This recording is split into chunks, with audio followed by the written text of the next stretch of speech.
இன்றைக்கி வீடியோவில் நம்ம வீட்டில் வளர்க்குற லவ் பேர்ட்ஸுக்கு நம்ம எந்த மாதிரியான பானை செலக்ட் பண்ணணும், பானையோட சைஸ் எந்த மாதிரி இருக்கணும், அதோட அந்த பறவை பானை உள்ளே போயிட்டு வர்ற ஹோல்ஸ் எந்த மாதிரி இருக்கணும், அந்த பானையை எந்த இடத்துல நம்ம கேஜில் செட் பண்ணணும், என்ன மாதிரியான கான்செப்டில் அந்த பானையை மாட்டணும் அப்படின்ற பற்றி தான் இந்த வீடியோ ஃபுல்லாக பார்க்க போகிறோம்.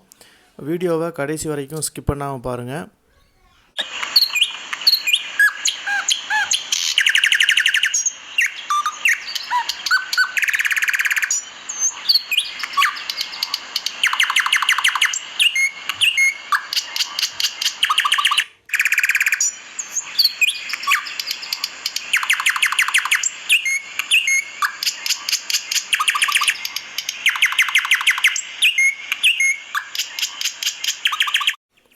லவ் பேர்ட்ஸில் மேல் ஃபீமேல் எந்த அளவுக்கு நம்ம தேடி எடுக்கிறோமோ அந்த அளவுக்கு இம்பார்ட்டன்ட் பானை செலக்ட் பண்ணுறது.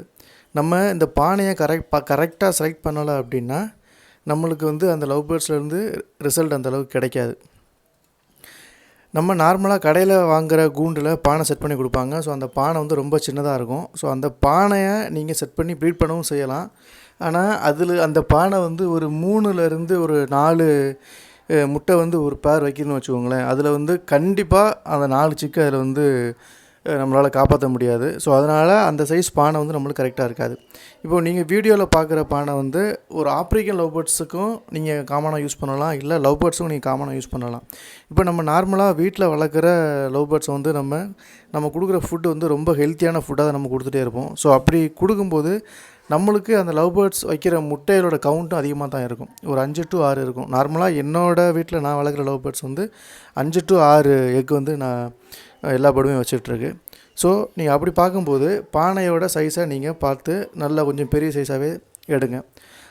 அதுக்கப்புறம் இந்த பானையை நம்ம கேஜ் உள்ள எப்படி ஃபிட் பண்ணணும் அப்படின்றது ஒரு கான்செப்ட் இருக்குது. நீங்கள் நார்மலாக கட்டுக்கம்பி போட்டு கட்டி நீங்கள் பானையை வச்சிட்டிங்க அப்படின்னா ஒரு எமர்ஜென்சிக்கு ஒரு சிக்கு ரொம்ப சிக்காக இருக்குது, இல்லை பேரண்ட் அந்த சிக்குக்கு அந்த சிக்ஸுக்கு ஃபீட் பண்ண மாட்டேங்குது அப்படின்னா நம்ம அந்த சிக்ஸை வெளில எடுக்கணும். ஸோ அந்த மாதிரி கேஸில் என்ன பண்ண வேண்டியிருக்கோம் அப்படின்னா நம்ம கட்டுக்கம்பி போட்டு கட்டிட்டோம் அப்படின்னா அந்த பாட்டை ஈஸியாக ரிமூவ் பண்ண முடியாது.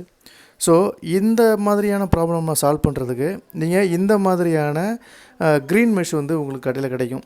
கட்டுக்கம்பியோட கொஞ்சம் பெருசாக இருக்கும். ஸோ அந்த கம்பியை நீங்கள் நல்லா ஒரு ஹூக் மாதிரி நீங்கள் மாட்டி செஞ்சு வச்சிங்கன்னா நீங்கள் ஈஸியாக கேஜ் உள்ள தொங்க விட்டுக்கலாம், தேவைப்படும் போது எடுத்துக்கலாம். ஸோ அதுபோக நம்ம வீட்டில் பேர்ட்ஸ் வளர்க்குற நிறையா பேர் எத்தனை குஞ்சு பொரிச்சிருக்கு, எத்தனை முட்டை வச்சுருக்குன்னு நம்ம அடிக்கடி பானையை ஓப்பன் பண்ணி பார்த்துட்ருப்போம். ஸோ அந்த மாதிரியான ஆக்டிவிட்டீஸ் பண்ணுறவங்களுக்கு இது ரொம்ப ஹெல்ப்ஃபுல்லாக இருக்கும். இந்த மாதிரியான ஹூக் செஞ்சு நீங்கள் பானையை கேஜ் உள்ள மாட்டினீங்க அப்படின்னா உங்களுக்கு அந்த பானையை ஆக்சஸ் பண்ணுறதுக்கு ஈஸியாக இருக்கும். பானை உள்ள சிக்ஸையும் நீங்கள் ஈஸியாக சிக்ஸை செக் பண்ணிக்கலாம். இல்லை சில பேர் முட்டை கரு கூடியிருக்கான்னு செக் பண்ணுவாங்க.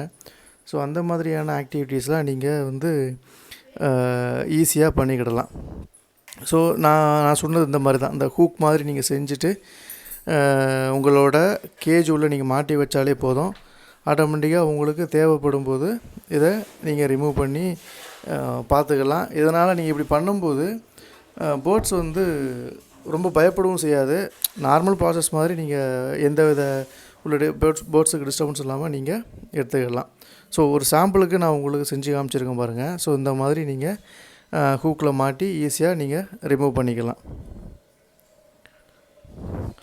இப்படி பண்ணும்போது நம்ம செட் பண்ணுற பானை நேராக எந்தவித அசைவும் இல்லாமல் அப்படியே ஸ்டாண்டர்டாக நம்ம வைக்கிற பொசிஷனில் அந்த பானை இருந்துக்கும். ஸோ அது போக அந்த பானை நம்ம செட் பண்ணுற பானை கரெக்டாக நேராக இருக்கணும். ஸோ நேராக இருந்தால் மட்டுமே இப்போது சிக்ஸ் பொரிச்சிருச்சு அப்படின்னா அந்த பேரண்ட் என்ன பண்ணுன்னா உள்ள வேஸ்ட்டை வெளியில் தள்ளி விடும். ஸோ அந்த மாதிரி டைமில் பானை கரெக்டாக நேராக இருந்தால் மட்டுமே அந்த வேஸ்ட் வெளியில் ப்ராப்பராக விழும். ஸோ நம்ம தேவையில்லாமல் போயிட்டு அந்த வேஸ்ட்டை க்ளீன் பண்ண வேண்டிய அவசியம் இருக்காது. ஸோ அதுபோக மெயினாக இன்னொன்று நம்ம பார்க்க வேண்டியது என்ன அப்படின்னா நம்ம பானை தொங்க விட்ருக்கோம் இல்லையா. ஸோ அந்த பானை செட் பண்ணுற இடத்துக்கும் நம்ம உள்ளே வச்சுக்கிற ஸ்டிக்கில் இருந்து டேரெக்டாக பேர்ட்ஸ் அந்த பானையோட ஹோல்ஸில் போகிற மாதிரி இருக்கணும். ஏன் அப்படின்னா நம்ம நார்மலாகவே சின்ன கேஜ் தான் யூஸ் பண்ணியிருக்கோம். ஸோ நான் வந்து 1.5 கேஜ் தான் யூஸ் பண்ணியிருக்கேன். ஸோ இந்த மாதிரி கேஜில் வந்து பேர்ட்ஸ் பறந்து போயிட்டு கரெக்டாக எக்ஸாக்டாக அந்த ஹோல்ஸில் உட்காந்து உள்ளே போகாது. ஸோ அதனால் நம்ம பேர்ட்ஸுக்கு வச்சுருக்கிற ஸ்டிக்கும் அந்த பானையோட ஹோல்ஸும் ஈக்குவலாக இருக்கிற மாதிரி பார்த்துக்கோங்க. ஸோ அப்படி இருக்கும்போது என்ன ஆகும் அப்படின்னா பேர்ட்ஸ் வந்து ஈஸியாக பேர்டை ஆக்சஸ் பண்ணணும், அந்த பாட்டை ஆக்சஸ் பண்ணணும். ஸோ அதுபோக அதுக்கு ப்ரீடிங்கில் எந்த வித டிஸ்டர்பன்ஸும் இல்லாமல் கரெக்டாக இருக்கும். அதுவும் இல்லாமல் நீங்கள் இப்போ நம்ம கட்டில் ஃபிஷ் போன் வந்து நம்ம வச்சுருக்கிற ஸ்டிக்கோட எண்டில் மேலே மாட்டி வச்சோம் அப்படின்னா பேர்ட்ஸ் வந்து கரெக்டாக அந்த கட்டில் ஃபிஷ் போனையும் சாப்பிட்றதுக்கு கரெக்டாக இருக்கும். இந்த வீடியோ பிடிச்சிருந்தால் லைக் பண்ணுங்கள், ஷேர் பண்ணுங்கள், மறக்காமல் சப்ஸ்கிரைப் பண்ணுங்கள். தேங்க்யூ.